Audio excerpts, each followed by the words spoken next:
This podcast is brought to you by Carvana. Car shopping shouldn't feel like preparing for a marathon of paperwork. That's why Carvana makes buying and financing your car easy. From start to finish, search thousands of vehicles with great prices. All online, all on your time. And when you're ready, your new car shows up right at your door. It doesn't get better than that.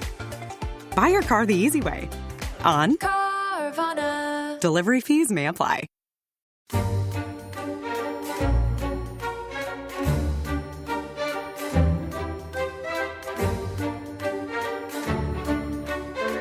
You knew it must come to this, sooner or later, Toad, the Badger explained severely.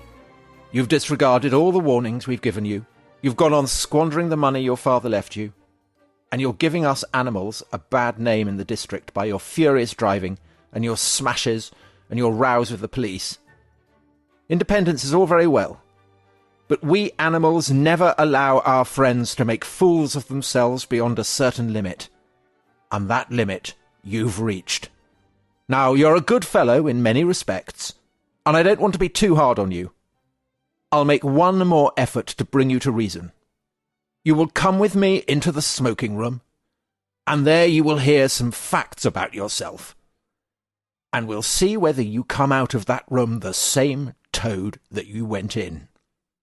He took Toad firmly by the arm, led him into the smoking room, and closed the door behind them. That's no good, said the Rat contemptuously. Talking to Toad will never cure him. He'll say anything.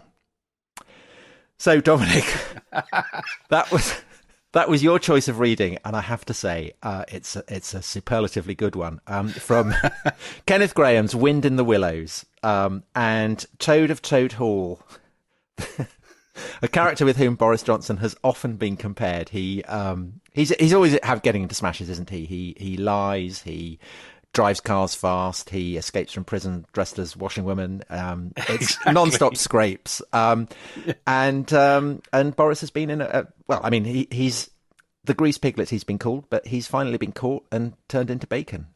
He has indeed. So, Tom, you read that with great relish, and I have to say, you make a very good badger. Thank you. Thank you. I wouldn't have had you down as a natural. I think you're more of a rat than a badger. But I think you did a very good badger there. Thank you. Yes, I think this is an extraordinary day. We are recording at 11 o'clock on Thursday, the 7th of July, after what have probably been the most extraordinary 2 days in modern British prime ministerial history, possibly British prime ministerial history. Full stop. Since Walpole. So, for instance, I mean, the obvious parallel is with the defenestration of Mrs. Thatcher. Do you think it's it's been a more remarkable 24 hours than that? The tone is so utterly different, Tom. It is, isn't it? For regular listeners will know that we did a podcast about how prime ministers fall. And we talked about the defenestration of Mrs. Thatcher, which for those people of our age, kind of centrist daddish people, is this kind of it was felt like an absolute watershed, didn't it? But the tone of Mrs. Thatcher's fall, and we'll come back to Mrs. Thatcher's fall in the autumn because we're planning an episode about that. That was it was high drama. It was high melodrama, but everybody in it was possessed of a sort of dignity, weren't they? I mean, Mrs. Thatcher, even when she wept as it was a Shakespearean tragedy, whereas this is kind of opera bouffe. It's pantomime. It's carry on Downing Street. For me, it's that sort of coupled with this sort of Game of Thrones role playing, isn't it? So that moment late last night, when there were two rival delegations in Downing Street of ministers. There were the sort of the people led by the Chancellor of a day, Nadine Zahawi, telling Boris Johnson he had to go. Then there were the loyalists, the Nadine Dorries and co, telling him he had to stay. He refused to leave, and then sort of wildly flailing and lashing out, sacked Michael Gove and called him a snake. Briefed the press that Gove was a snake. I thought at that point, that was the point at which it tipped into just outright ridiculousness. Well, yes. So I mean, obviously, a kind of a comical element. So Michael Gove is, I think, even his enemies would acknowledge, is probably the most effective minister in the current government, celebrated as a minister who actually gets things done. Mm-hmm. And he is in charge of the government's levelling up department, which, according to the Prime Minister himself, is at the heart of his entire mission. And I think that by the end of yesterday evening, they had one minister left in that department. So to sack Gove, on one level, obviously deeply satisfying for Johnson, because, of course, there's history there, and we should explain for non-British listeners that Johnson and Gove were kind of allies in the Brexit campaign. Gove was backing Johnson throughout that campaign, then was going to back him as a candidate to be Prime Minister. And it all went disastrously wrong, because Gove basically realised that Johnson would make a terrible Prime Minister and said so. Yeah. And everything he said, was basically accurate, and stabbed him in the back. And then Johnson has been obliged to bring Gove back in, because basically Gove is the best minister there is. So on that level, on one level, deeply satisfying for Johnson to get rid of Gove like that. But on the other, massively, massively irresponsible, because now Johnson is going to step down. That department has no minister. So that moment, Tom, when Johnson sacked Michael Gove, I thought, although that was couched in this sort of "I fight on, I fight to win" terminology derived from Mrs. Thatcher in 1990, I thought that was the moment where it was very clear he wasn't realistically going to continue as Prime Minister, because having sacked Michael Gove, having lost all these other people, it was inconceivable that he could continue. Yeah. But obviously he went this morning, and as we said, there are prime ministers have gone in different circumstances before. They've been toppled by the public in general elections. They've been toppled by internal party revolts, but I can't think of a process that's ever been simultaneously sort of so protracted, but in such a ludicrous and lurid manner. I mean, Theresa May's departure was very protracted, but it was there was something excruciating about it. And she's somebody of immense seriousness. Yeah. So there was something quite even for people who despise Theresa May, there was something quite tragic about it. Nobody could say that, I think, about Boris Johnson. But there's just something absolutely ludicrous. Yeah, I mean, there was no dignity whatsoever, and I think it will be looked back at as a kind of moment of high grotesque comedy. But to reiterate, Britain is a country facing multiple crises, and essentially to have lost pretty much the whole government. And willingly to have allowed that to happen simply in the cause of defending his own prime ministership, it's actually the most monstrous display of irresponsibility that I can think of from a leading British politician. Agreed. I agree. Monstrously irresponsible, because you think about because what has happened, however much entertainment it may have provided politics aficionados over the past day or so. There are people who are facing, essentially a kind of a collapse into poverty. Inflation going through the roof, massive spikes in energy prices coming up, huge problems. And what has happened over the past few years has made the ability of the government to respond to that much lower than it would otherwise have been. Yeah, well, that's why the question is now, does he stay on to the autumn as he wants, or do they actually move much more quickly? Do they defenestrate him? Do they get an interim prime minister who can work with a team of sort of seasoned people to try and deal with some of this cost of living stuff before a new leader comes in? I guess late summer or autumn, maybe at the party conference. But can Boris Johnson conceivably preside over some sort of temporary cabinet full of people who've stabbed him, not just in the back, but in the front? Or is there some kind of, will there be some, because the whole thing about the British Constitution is that it's unwritten, and I'm sure we'll come to that, because that essentially lies at the heart of everything that's been happening recently.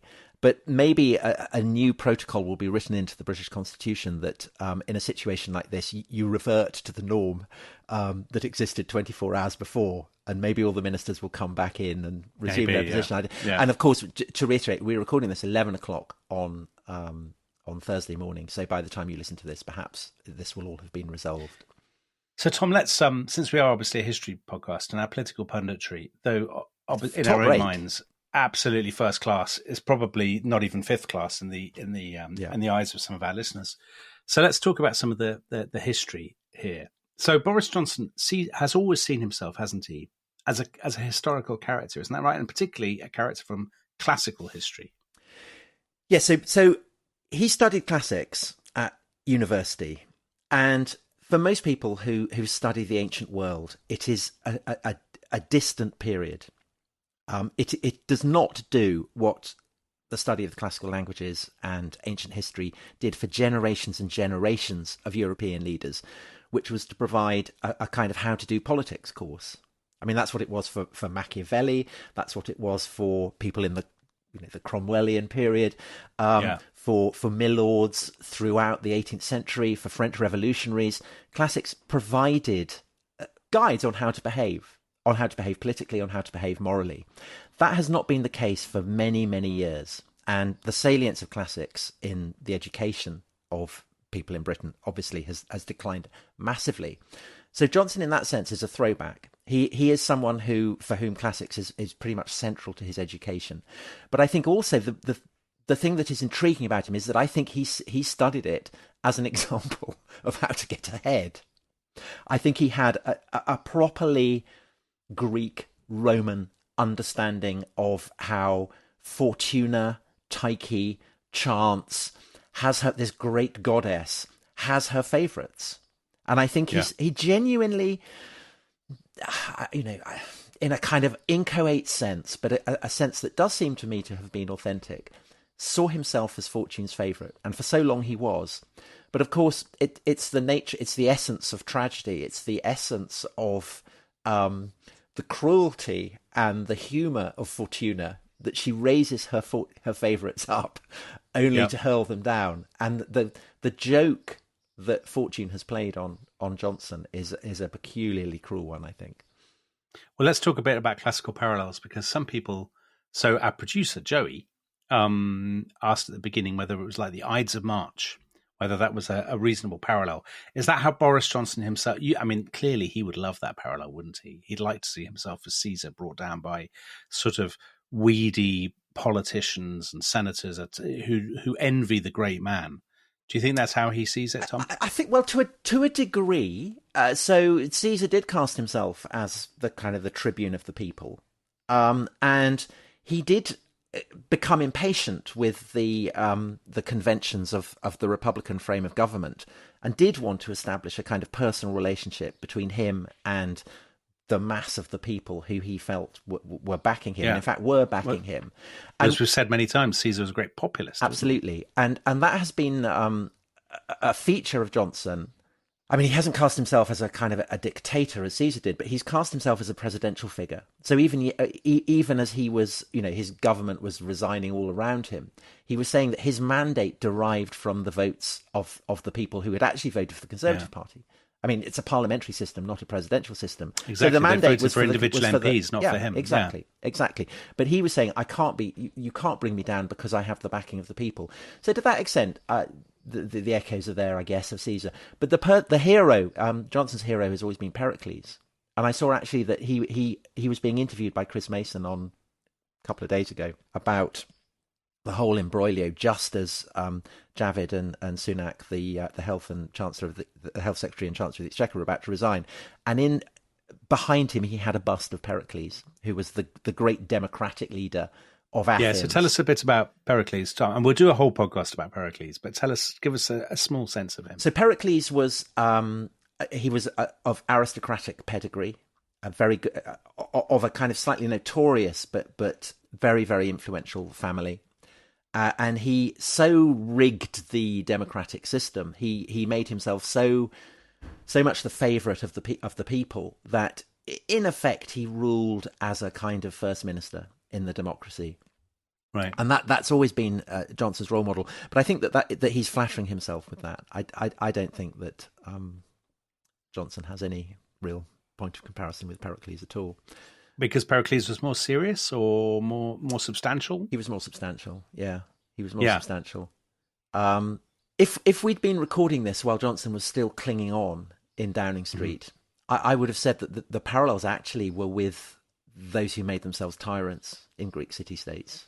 I mean, Okay. the refusal to accept the kind of civic norms is what characterized this crisis. And that was always the kind of the pressure point in both the cities of Greece and in Rome under its republican system, was where its great men, its leaders, refused to accept what the Romans called the mos maiorum, the customs of the ancestors, the unwritten rules, the unwritten conventions of behaviour and morality that should, it was felt, properly govern how people behaved. And it's ironically, it's the kind of the mos maiorum, the customs of the ancestors that Johnson has repeatedly kind of trodden down. And actually, one of the things that Romans in particular provide, that the model that Romans provided, was knowing how to make a good exit. So actually, there's a kind of parallel with Otho, who was one of the emperors in the year of the four emperors, AD 69, who'd been a notorious roué. He'd been a friend of Nero's. He'd kind of gone out a bit kind of like Darius Guppy and Boris, that they as young men, they'd kind of go out into the seamier reaches of Rome and they would attack people. And they're oh my God, that is like Darius Guppy. So they're particular. What Nero and Otho would do, they kind of take distinguished looking passers by and toss them in cloaks, which is a very kind of public school thing to do, isn't it? Flasherman did that. Yeah. And Otho was the husband of Poppaea Sabina, who very much friend of the show. We've talked about her quite a lot. Very much. Or you claim that Nero was absolutely so attached to her that he beat her to deth. Yes, but he first of all he had to get rid of Otho, which he did by sending him off to govern Portugal. Right. But then when Nero died, the city erupted into civil war. Otho backed Galba, who was the kind of the big military man in Spain. Came to Rome, thought that he was going to be groomed as Galba's successor. Wasn't. So basically sponsored a coup against Galba, rather like Boris sponsored a coup against Theresa May. Galba was a rather Theresa May figure, kind of very serious, solemn, ponderous figure. So Otho became emperor. The legions on the Rhine didn't like this. They supported a very fat guy called Vitellius. He stopped on his march to eat pasties from that kind of thing. Yes, stalls, didn't he? Kind of, exactly. And Vitellius's army, not actually led by Vitellius because he was still busy in Gaul eating, met with Otho's army in northern Italy, and Otho's army was defeated. And the news was brought to Otho, and he could have carried on fighting. That he had enough troops to carry on fighting. And the Praetorians who'd backed him wanted him to carry on fighting. So Nadine Dorris, Jacob Rees-Mogg, those kind of people, they were saying to Otho, yeah, go on, carry on fighting. And Otho said, no, I'm not going to do that because this would be bad for Rome. It would be bad for my city. It would be bad for the Roman people. Did he really say that, Tom? This is what I think he did. And I think we can rely on the gist of it because Suetonius's father was at his side when he gave this speech. Obviously reported it, Suetonius, who's the biographer from whom we get this. And Otho said, I am unwilling to prioritise my personal interests, my selfish interests, over those of my fellow citizens. And so he killed himself, fell on his sword. And I think that's the kind of model of civic rectitude that Britain should follow. That Boris Johnson could have picked up on, but I'm afraid signally failed. Perhaps he didn't study that section, that period. No.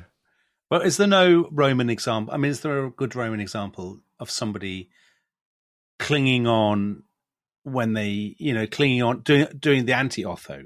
So Nero, I mean, he tried to run away, didn't he? And he kills himself. He falls on his sword. I mean, there's a feeling that it's an undignified thing to do. Yeah. And there are various people later on in the history of Rome, aren't there, who are sort of, they're killed by Praetorians and their head is used as a football, or they're thrown into the Tiber, or all these kinds of things. But that's more sudden, isn't it? Yeah. There's not an example. Yeah, there's not really an example of somebody who has the opportunity to make a dignified exit, but just risibly refuses to do so, I suppose. I mean, even James II has the decency to flee England in 1688. So this is why I think that it is Fortuna's great joke that she has raised him to the pinnacle, only to make him a figure of mockery, because he has spurned the chance to behave with dignity. Well, which, of course, Theresa May did and Mrs. Thatcher did. Well, in the summer of 2019, Max Hastings, who had edited Johnson at the Telegraph and has subsequently established a kind of cottage industry of writing harumphing about him. Increasingly furious opinion pieces saying that he is absolutely, he should be thrown into the sea. Despite having employed him, right? Despite having employed him. Well, he says, he predicted in the summer, he said, Johnson's premiership will almost certainly reveal a contempt for rules, precedent, order and stability. He will surely come to regret securing the prize for which he has struggled so long, because the experience of the premiership will lay bare his absolute unfitness for it. So that's isn't that it's very similar to the line about Galba? Yes. Everybody would have thought he would have been a great emperor if he only, but that is the fortuna. But I mean, that is the tragedy, isn't it? As it were, that's the essence of tragedy. Yeah. That, in securing the prize you seek, you expose your own inadequacy. Yeah. So one last thing about the dignity point, Tom, is that I think we forget, partly because we've been inured to it because of the example of Mr. Trump, how unusual it is to have an undignified exit in British politics. So if you look back, I mean, Theresa May, I think everybody recognised that she was sort of trying her best, but when the game was up, she gave that sort of awful, excruciating, tearful statement outside Number 10. Cameron left within hours whistling of the Brexit referendum. He was humming, wasn't he? Well, he hummed. That's absolutely misunderstood. Two things have now been conflated. So he actually hummed a few weeks later when it was obvious that May would succeed him without really a contest. And he said, okay, I'll have to go more quickly than I thought. And then he hummed. Okay, right. But he didn't hum on. Everyone thinks he hummed on the morning, but he didn't. But he left immediately at a point actually when no one was calling for him to leave. Well, actually, I mean, this was something that was very much picked up on yesterday morning. But Gordon Brown, after the indecisive election in, what was it, 2010, hung around in Downing Street. Trying to form a coalition. And there was a slight sense that this was not a kind of dignified way for him to behave. And one leading columnist who pointed this out, and that there's always, as people have been saying, there's always a quote. But one leading columnist who pointed this out was Boris Johnson, who wrote in the Telegraph about Gordon Brown's refusal to leave. The whole thing is unbelievable. As I write these words, Gordon Brown is still holed up in Downing Street. He is like some illegal settler in the Sinai desert, lashing himself to the radiator, or like David Brent haunting the office in that excruciating episode where he refuses to acknowledge that he's been sacked. Isn't there someone, the Queen's private secretary, the nice policeman, whose job it is to tell him that the game is over? So I think we should take a break at this point. And Dominic, when we come back, perhaps you could put this in the context of British politics. Okay, jolly good. This episode is brought to you by Rocket Money. Tom, we often talk about how to organise our finances. I'm very conscious that I'm paying for a lot of mad subscriptions. And there's one thing that we've talked about often on this show. It's the thing that we probably hate more than any other, and it's a hidden fee. I would love to get my finances under control. There are all these things piling up on our bank statements, and I think I need to fix this problem. I need to sort this out and to stop this. I mean, my finances are so chaotic that I need this app. So I'll tell you what it is. It's called Rocket Money. It's a personal finance app that helps find and cancel your unwanted subscriptions. It monitors your spending and it helps to lower your bills so that you can grow your savings. With Rocket Money, you can track all of your subscriptions and you can easily cancel within the app with just a few taps, saving you time, avoiding charges. And you can also set budgets and goals and get personalized insights and regular reports to track how you're doing. They will even send you real-time alerts for large transactions, upcoming bills, refunds, and even low balances. So let Rocket Money help you reach your financial goals faster. Join at rocketmoney.com/ishistory. That's rocketmoney.com/ishistory. rocketmoney.com/ishistory. Hello, everyone, and we have some unbelievably exciting news for you all. Tom, if anything, you are underselling it because this is truly spectacular. On the 4th and 5th of July this year, we are going to be hosting the inaugural Rest is History Festival at, of all places, Hampton Court Palace. And crucially, this is just for the people who mean most to us. That is the members of the Rest is History Club. Tom, am I right? You are so right, Dominic. So if you want to access tickets for the festival, then you will need to become a member of the Rest is History Club, which is so easy to do. All you have to do is go to therestishistory.com and, it's a matter of seconds. Okay, so remember, by becoming a member of the Rest is History Club, you will be able to enter that much prized ballot for tickets to this thrilling festival. But of course, on top of that, you'll get all our episodes ad-free. You will get early access to our epic series. You will get weekly bonus episodes. You will get access to our exciting new exclusive mini-series. Most of all, you'll get an entree to our much-loved chat community and many more such exciting benefits. So if you want guaranteed access to 2 tickets, you can join the very top tier of the club and become an Athelstan. You will also get the exclusive opportunity to upgrade to a VIP ticket, which includes a range of special perks, including, and this is so exciting, unlimited food and unlimited drink. So go to therestishistory.com and sign up immediately. It is going to be the most extraordinary weekend. There'll be talks, there will be thrilling special guests, there will be historically themed music, there'll be all kinds of treats, there'll be all kinds of action, there might even be some battles, but above all, it'll be a time for friendship, to get to know your fellow members and to get to know Tom and me in a very, very special place, Hampton Court Palace. And I know that I speak for Dominic as well as for myself when I say we cannot wait to see you there.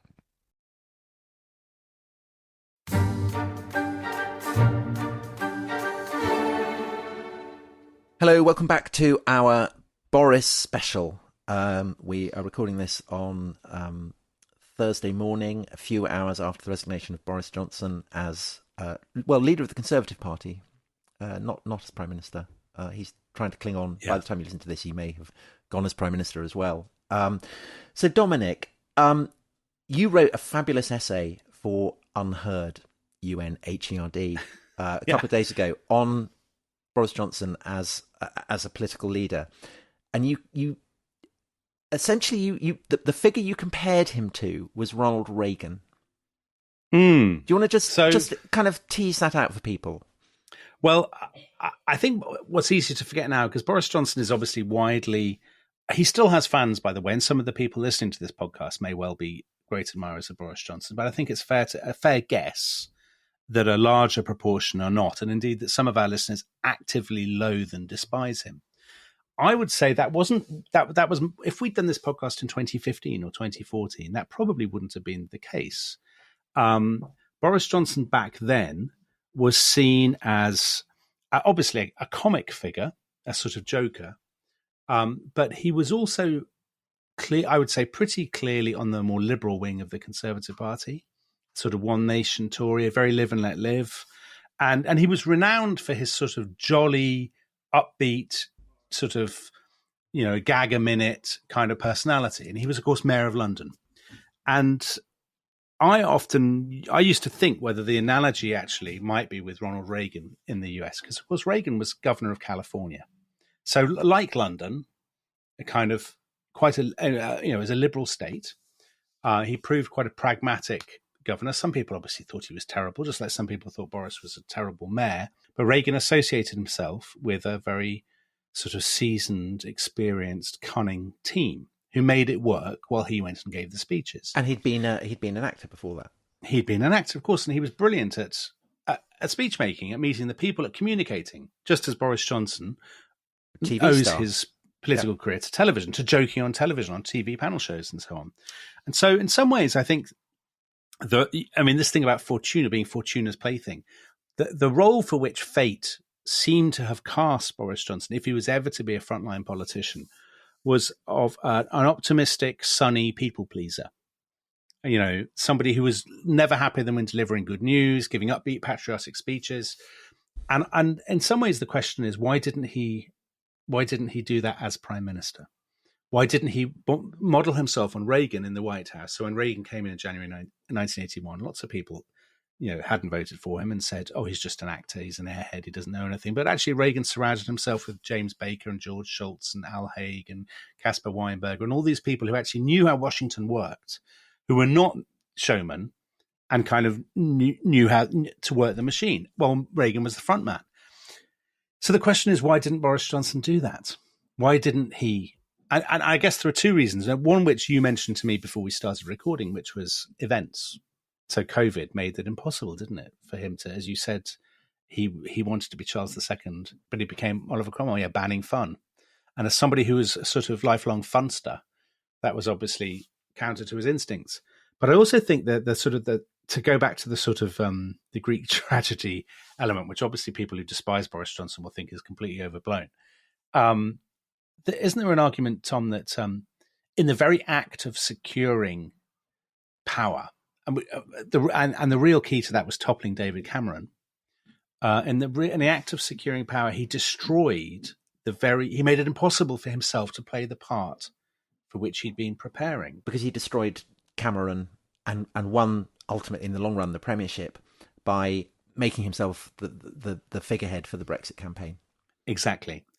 Because he made himself the figurehead for the Brexit campaign, a political movement that actually in some ways he wasn't really that much in sympathy with. So much more protectionist, harder edged, obviously more people on the sort of the right of the Tory party, which is where he didn't really belong in policy terms, I would say. But you see, I think that's another way in which he's a slightly Roman figure, is that the Romans weren't ideological in that sense. They didn't have kind of programs. Right. They politics was like kind of, it was eddies in a river that you try and catch to pursue the wind in the willows. Which is obviously what he was. Which is what he did. I agree. People say that, he has no real principles and no real convictions. But I think that, that's, you could say the same of Roman politicians. Yeah, and that was his political identity though, wasn't it? Yeah. And I think by doing that, he made it impossible for him ever to play this sort of optimistic, jolly people pleaser, because half the audience, or at least 48% of the audience, would always loathe him. But Dominic, and would never forgive him. I'm sure, absolutely. But the 52%, that proved enough for him to win a massive majority. And you could say that,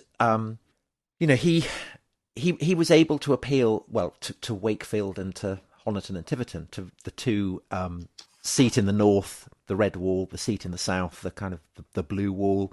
So traditionally Labour seats that had moved to the Conservatives. Yeah. And traditional Conservative seats in the south, that he did appeal to both, and that's what won him his majority. He did. Clearly he's lost, not in a sense, he has lost a lot of backing in both those regions. And that is where I think COVID comes in, because I think he was, as a political figure, peculiarly unsuited to dealing with COVID. I do think I think it would be insane to deny that he was an incredibly talented politician. A talented campaigner. Yeah, but winning campaigns and elections is a key part of being a politician, isn't it? Right, fair enough. And getting to the top. And he was very, very good at that, very, very effective at that. He won re-election as mayor of London. Yes, he did. A cosmopolitan, liberal, multi-ethnic city. So clearly he was a man of considerable political ability. But I think that COVID was just something he was spectacularly unsuited to dealing with. It required an ability to convey a sense of compassion. It required an attention to detail. It required a willingness to kind of knuckle down and basically to live a kind of solitary existence.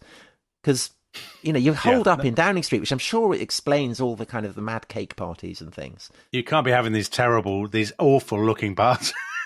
Actually, to dignify them with the word parties is if I went to a party, if someone invited me to a party and it was Rishi Sunak standing there awkwardly with a paper cup with of the big Prosecco, dog. Yeah, I'd be absolutely gutted. But I think more than that, I think that that COVID has. I think Britain, I think the entire global economy is suffering from long COVID. Yeah, of course it is. Of course it is. I think to deal with that requires talents and qualities that Johnson massively does not possess. Well, Tom, I think there's a couple of points to make there. So one of them is, events, dear boy, events, as Harold Macmillan famously said. in the 1950s are the challenge for any political leader. So you sort of hear this with people, with politicians. They'll often say in their defense, well, I've been very unfortunate because, events have ganged up on me and these. But I mean, that's the nature of the job. When you move into it is. When you go behind that desk,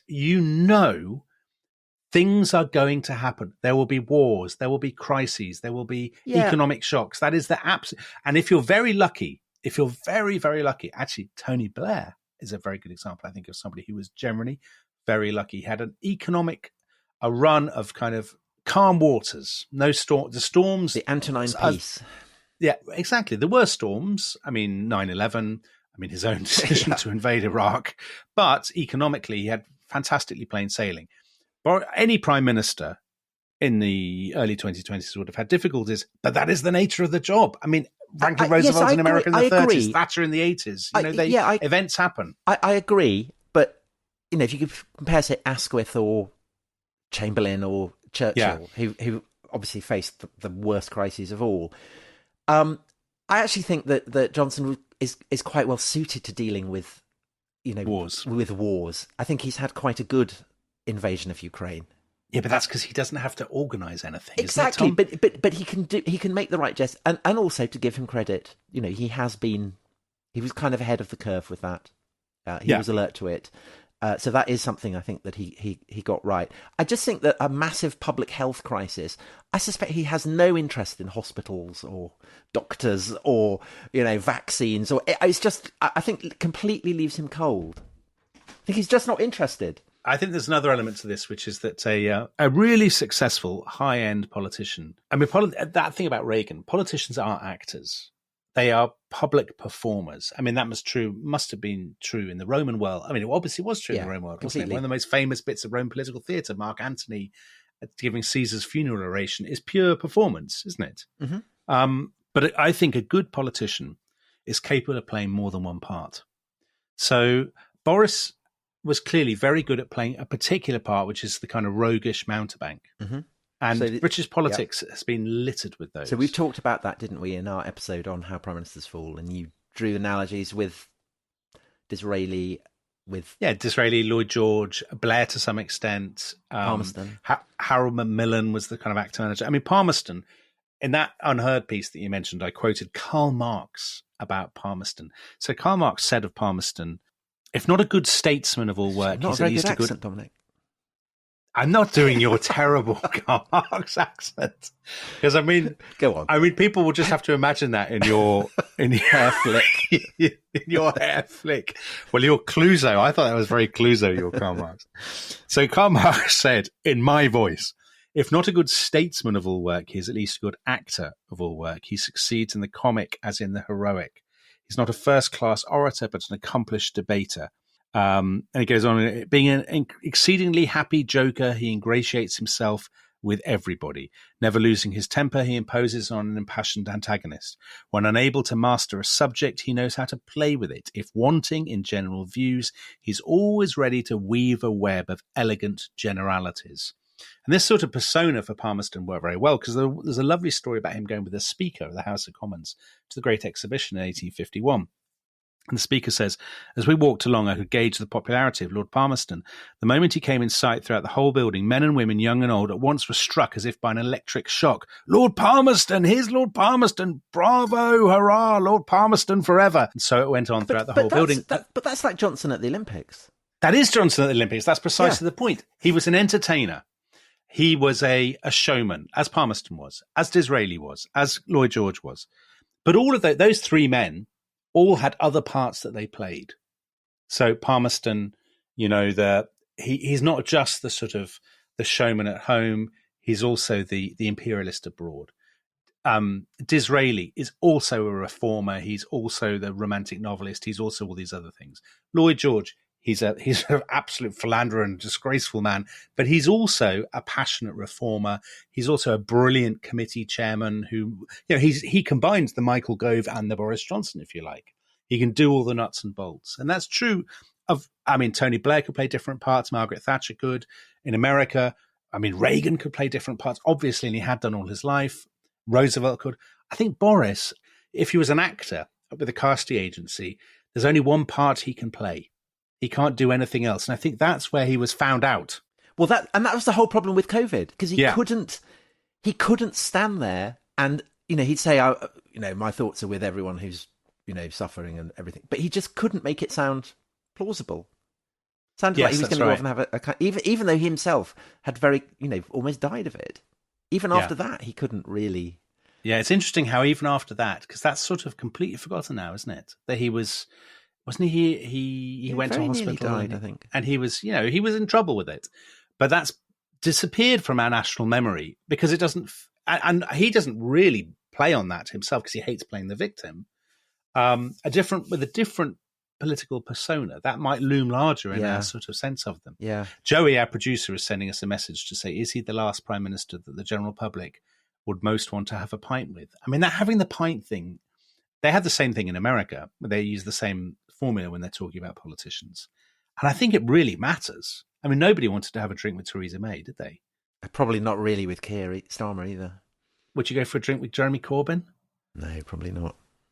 But you would go for. I mean, actually, I was talking to somebody the other week who knows Boris Johnson and has known him for a long time, and he said to me, he was telling me everything that was wrong with him. He went through the whole list of all the failings and all of these kinds of things, and then he said the weird thing about him is he is obviously a terrible man in all these different ways. But if he came in now and he pulled up a chair at this table, he would be such good company and we would have such a tremendous time and he would be so fun to be with. And that's the sort of the paradox of him. Well, that's what people responded to. People clearly sense that. Yeah, I think that. So that's why he did. won mayor, the mayor and all that. So 2 questions for you before we go. The first is, has he inflicted serious damage on the idea of the mos maiorum, the idea of the unwritten British constitution being governed by convention, by a kind of understanding that politicians of all shapes and sizes will be governed by an accepted morality, an accepted sense of what chaps should do, that kind of thing? Has he inflicted serious damage on that? Or that's an excellent question. Has the fact that Britain's unwritten constitution has, in the long run, withstood him, kind of, evacuated him, as it were, voided him, shown that it's still functioning? And the second question is, will he be seen as a historically significant prime minister? Oh, they're 2 brilliant questions, Tom. You should ask questions more often. So the first one, I would probably say, some listeners may disagree with this, but I think the conventions are intact. I think he has obviously tested them and he's broken a lot of them. But as you say, the fact that he has been evacuated by the system, it's very telling, isn't it, that in the end, virtually every single senior Conservative either came out against him or just stayed silent and refused to support him. And the ones who did support him were the ones who would only ever have got a job from him in the first place. I mean, he was left at this point. I mean, if Nadine Dorris and Jacob Rees-Mogg are listeners to this podcast, I'd be quite surprised. But also, I think it's nice to be inclusive to our listeners, so I apologise to them for what I'm about to say. But I mean, if these two utter clowns are the only people that you have left supporting you, and everybody else on every wing of the party, so from Steve Baker on the kind of libertarian right to Jeremy Hunt on the kind of Remainer left of the Tory party, people of such diverse views are coming out against you and saying you've broken the conventions, you have to go, then clearly something is wrong. And I think actually it's hard to the fact that he's been punished, as it were, so publicly, humiliated, actually, Tom. He's been humiliated for breaking the conventions, for lying, for he's sending out ministers to say things that were, and he's clearly infuriated them. I was having my hair cut today, and the barber and I were chatting about, he sort of said, well, politicians, they're all the same, aren't they? They're all liars and all this sort of thing, which is, of course, what people always say. But actually, in some ways, what's happened in the last few days shows whatever you think of politicians, they're not. What they think of themselves. A lot of them have talked. Those Tories like Javid have talked about their integrity. Now, you may well think, or the listeners may think, oh, they've got no integrity anyway. But they clearly think they do, and that the Prime Minister has traduced that or has tarnished it. So I think actually the conventions, most of them, the vast majority still clearly believe in those conventions. So I don't think it's analogous to what happened in the 6th of January, 2021 in America. No, well, that's absolutely not. I mean, people are sort of have always made this comparison between Donald Trump and Boris Johnson that I've actually never, ever thought was right, because I thought they're such totally different political personalities. I mean, they've both got blonde hair and they're both populists. And as you said about the abortion debate, Britain is not America. Yeah, not everything has to be seen through an American prism. And this is not really like no. This has been about the testing of the limits of the Constitution. I would also make what I'm sure many listeners will regard as a kind of insane perspective, but I actually think that every country at the moment is massively hurting. The after effects of COVID and the impact of energy price rises means that every country is going through a terrible stage. And I think that it's kind of right and proper that leaders who don't measure up to the gravity of the times, go and someone else be brought in. And I think in that sense, actually, the British Constitution is kind of showing that it works. Well, I mean, it's working even in the most very basic sense. He's lost the confidence of the House of Commons. He's got to go. It's as simple as that. But I agree with you. A different prime minister. What would also be good, I think, there's been a lot of heat in British politics in the last 7 years, 6-7 years. I think a slightly lower temperature would be nice. Would be good for Britain. But again, I mean, in reaction to that, again, Britain has been going through an unprecedentedly tumultuous time. And the perspective from abroad is, what on earth is going wrong? Everything seems to be going wrong. But you could say that this reflects quite well on British democracy, because actually every country should be going through a terrible time. Every country is facing incredible stresses and strains and challenges and kind of existential questions.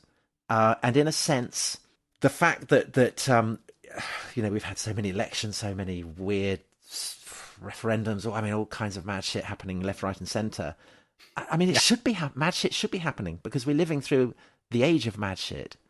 Tom, this is top punditry, but actually, I completely agree with you. I completely agree with you. I think a rumbustious, colourful, chaotic democracy is better as long as the temperature doesn't rise too much. Yeah, as long as it doesn't go the full 1640s. We don't want that. Right, exactly. But a rumbustious democracy in which crazy things happen is not a bad thing. And I think the contrast that people classically make is they say, look at Britain with these sort of terrible clouds and these ludicrous developments, and look at Germany with such wonderful stability and all of these kinds of things. And of course, it's very tempting for us in Britain to look across the channel at Germany and to say, oh, isn't this admirable and stuff. On the other hand, Angela Merkel, who we did a whole podcast about Angela Merkel and German chancellors and her legacy. I mean, that looks pretty dodgy now. That period of kind of complacent stagnation, if you like, ending with the Nord Stream deal with Russia and this sort of virtual appeasement of Vladimir Putin. Now the new guy looks like he's a bank manager from a small town of Wiltshire. No offense, Tom. Absolutely nothing wrong with that. But, who's, again, got what looks like a pretty dodgy record. You could argue on Russia, you could argue that actually a bit of rumbustious democracy, that more countries could do with it. And in a way, the fact that it is farcical and chaotic and whatnot, I don't think that's necessarily it's Regency, a terrible isn't it? thing. That's what it is. It's yeah. I mean, Johnson is a kind of Prince Regent figure. People in the 18th century, Tom, would look at what was happening now and they'd say, this is absolutely standard. Yeah. This is completely fine. Now, as to Boris Johnson's place in history, he's going to go down as quite a short-lived prime minister. So he's down same time as Chamberlain, I think, to the day. He's down there right now with Chamberlain, and I think it's quite possible, and wouldn't this be the most sort of delicious irony, that he may not match Theresa May's time in office, which would be very amusing. So will he be remembered? I think he definitely will be remembered because he's a character. And most prime ministers, we've talked about this so many times, most prime ministers are completely and utterly forgotten. So who remembers the Earl of Derby? Who remembers Sir Alec Douglas Hume? Nobody. Frankly, who under the age of 40 remembers Harold Wilson? Or James Callaghan. Or James, well, who does remember James Callaghan? Who remembers Stanley Baldwin, Tom? It pains me to say it, but nobody does. If you ask 20 people in the street, who was Stanley Baldwin, they'd say, did he play for Bolton Wanderers in the early 1950s? Yeah, he does have that sound. I think very few. Thatcher is remembered. Churchill is remembered. Maybe Blair will be remembered. Cameron, no. May, no. Boris Johnson. I think Boris Johnson will be remembered as a character. He'll be remembered for Brexit, and he'll also possibly be remembered for the chaotic nature of his departure. But other than that... And he may be remembered for being the Prime Minister during COVID, if COVID is remembered. But will COVID be remembered? Yeah, I don't know. I mean, how many people remembered the Spanish flu before COVID struck? I think it depends what the long-term legacy of COVID is, which I think is too early to tell. But I mean, will our grandchildren care about COVID? I mean, if the long-term legacy is that... Well, if they're looking back and studying, what are the causes of the Third World War? Yeah, that's right. Well, I think the truth of the matter is, let's imagine our grandchildren doing British history in the early 21st century at school. And the sort of weariness with which they will plod through the essay questions on the Cameron years and austerity and stuff, or Theresa May and the details of her various Brexit deals. And then they'll turn the page and there'll be a picture of Boris Johnson unquestionably dangling from that zip wire with his Union Jack flags. And they will breathe a colossal sigh of relief, much as you would if you were about to study Charles James Fox. And you'd say, great, finally a good character. This is going to be a laugh. And you do a week on Boris Johnson, and it probably would be quite disobliging to him. But it would be fun. Now, he probably didn't want, I think deep down, he didn't want to go down in history as a joker. No. He wanted to go down as a great man, didn't he? Yeah. But that's Fortuna's joke. It is Fortuna's joke. We should end with a prediction. So who do you think, I'm going to put you on the spot, who do you think will be Prime Minister at the end of this calendar year? Oh, I thought you were going to say at the end of this week, in which case I would have said Dominic Raab, who is the Deputy Prime Minister and who I think will step up. Yeah, that's a fair prediction. But who do you think will be Prime Minister at the end of the year? I'm no pundit, Dominic. I know you're not, but I'm putting you on the spot. I think Rishi Sunak. Rishi Sunak. I don't think it'll be Rishi Sunak. I think he's behaved with a degree of dignity. He's very, very small. Doesn't matter. He's too short. He can wear platform heels. Like Sarkozy. He looks like head boy. He was the head boy. School. He was the head boy. He was the head boy at Winchester. But he looks like he's in his smart school uniform. Jeremy Hunt was also head boy. He was head boy at Charterhouse. Was he?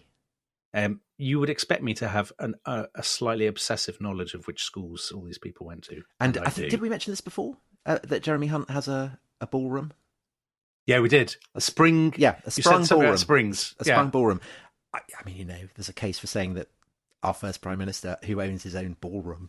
Well, no, I'm sure they all own their own ballrooms back in the 18th century. He mistook his wife for... He mistook her for a Japanese woman. Yeah. Didn't he go to China and he said, I'm delighted to be here because my wife is Japanese. Oh, I mean Chinese, sorry. No, I think the other way around, wasn't it? He went to Japan. Was it the other way around? He said, my wife's Japanese. No, she's not. I can't remember. Yes, but there was. Anyway, it was a very entertaining moment. So my prediction is Ben Wallace. I think it might be, I've got a dark horse up my sleeve. I think it might be Penny Mordaunt. Do you? Well, she's a kind of Boris-esque figure, though, isn't she? She's a kind of jolly carry-on. She took part in a diving competition, a reality show. She did, yes. When she was an MP. Yes. You see, I don't think it will be Penny Mordaunt because I think she's too Boris-like. And I think the rhythm of British politics is that it's Roundhead Cavalier, Roundhead Cavalier. So who's the real Roundhead? Who did you say? I said Sunak. He's got too much money. He's too rich.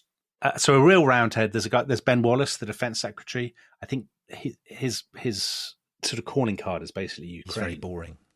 Yeah, and he's very boring. He's a bit boring. He's sort of a military man who talks like this. Yes. Yeah, I mean, obviously, Theresa May's still available. I'm just I once wrote a column proclaiming that Theresa May was going to leave her stamp on British politics for a decade. Did you? And I could still be right. You should have that taken down. Well, another dark horse for who might be Prime Minister at the end of the year, of course, is Keir Starmer.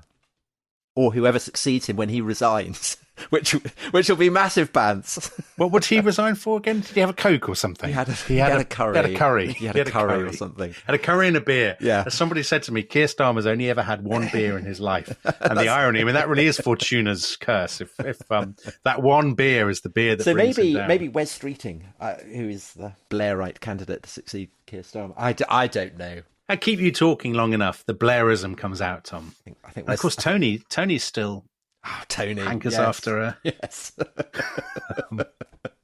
You, Prince Edward, and Tony. House Blair. That's right. Yeah, well, maybe Prince Edward. Maybe Prince Edward. On that bombshell, I think we should draw this rambling. I don't think it's been rambling at all. I think it's been. Do you think it's been rambling? I think it's been an absolute display of top punditry. At first class punditry. The Pittsburgh Post Gazette will be all over it. Do you know what? But Dominic, you know what's terrifying is that this will still be up in a year's time. Yeah, but I mean, like your article predicting that Theresa May will dominate British politics for a decade. I think yes, well, there's that. But what's also still up is our very opening podcast, Tom, about greatness, yes. where the last historical greatness, where the last 5 minutes are all about Vladimir Putin. Well, and we haven't taken that down. No, because I think that was a very shrewd analysis. Because he is trying to be Peter the Great. Yeah, he is. Well, he's completely open about it now, isn't he? I'm not in any way apologising. I think that was excellent. I think we were absolutely on the money with that. On that self-congratulatory note, so we have got all kinds of treats lined up. We've got a whole series of a week of podcasts all about the history of London. We have George Orwell. We have the long-awaited episode on the history of pigeons and their contribution to world civilization. And on Monday, Dominic, what do we have? I can't remember actually. We have Love Island. Oh, we have Love Island. Well, everybody will want cheering up after the events of this week, and to find out which of our. Do you want to describe them, Tom? Using your time-honoured phrase, historical hunks and babes. To find out which of the hunks and babes will be. What will they be doing? Well, so there will be 4 couples at the end of the show, and they will be going up for public vote. So you can decide who wins Historical Love Island 2022. It couldn't be more exciting. Coming on Monday. Do not miss it. That dream couple of Judas Iscariot and Virginia Woolf emerge triumphant. Wait and see. It couldn't be more exciting. It's much more exciting than politics. Right. Goodbye, everybody. Bye-bye.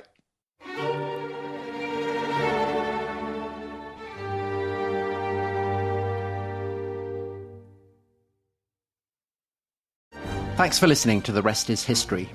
For bonus episodes, early access, ad-free listening, and access to our chat community, please sign up at restishistorypod.com. That's restishistorypod.com.